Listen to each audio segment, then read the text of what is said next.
গত বছর ভালো দাম পাওয়ায় এবারও পেঁয়াজ চাষে ঝুঁকেছেন ফরিদপুরের কৃষকরা। মাঠে মাঠে এখন মুড়ি কাটা পেঁয়াজ ক্ষেতের বাড়তি যত্ন নেওয়ায় ব্যস্ত তারা।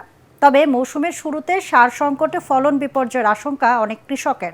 ফরিদপুর প্রতিনিধি কামরুজ্জামান সোহেলের রিপোর্ট জানাচ্ছেন ফারহিন ইসলাম টুম্পা। দেশের মোট চাহিদার বড় একটি অংশ আসে ফরিদপুরের উৎপাদিত পেঁয়াজ থেকে। বছর শেষে এরই মধ্যে মুড়ি কাটা পেঁয়াজ বাজারে উঠতে শুরু করেছে। বাজার দর ভালো থাকায় খুশি কৃষকেরা। বর্তমান যে বাজার আছে, এই বাজার থাকলে আশা করা যায় যে আমি লাভবান হইতে পারবো। এবার আশা করা যায় যে বাজারটা ভালো আছে, যার কারণে পেঁয়াজ খেতে আমরা ভালো মতো যত্ন নিতেছি। ক্ষেতের অবস্থা ভালো, 10 থেকে 15-20 দিনের ভিতরে আর কি পেঁয়াজটা উঠবে। তবে মৌসুমের শুরুতে সারের কৃত্রিম সংকটের অভিযোগ কৃষকদের। এ নিয়ে সরকারের হস্তক্ষেপ চান তারা।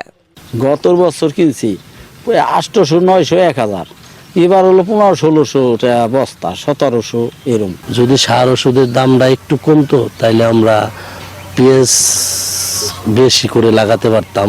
কাঙ্ক্ষিত মাত্রায় পেঁয়াজের ফলন পেতে পরিপক্ক পেঁয়াজ উত্তোলনের পরামর্শ স্থানীয় কৃষি বিভাগের। আমরা কৃষকদের পরামর্শ দিচ্ছি যে পেঁয়াজটা পরিপক্ক করে তারপর যদি তারা উঠায় তাহলে তাদের যে উৎপাদনটা, সেই উৎপাদনটা তারা সঠিক মাত্রায় পাবে। ফরিদপুরে এবছর 5285 হেক্টর জমিতে পেঁয়াজের আবাদ হয়েছে। Bureau report, ATN Bangla.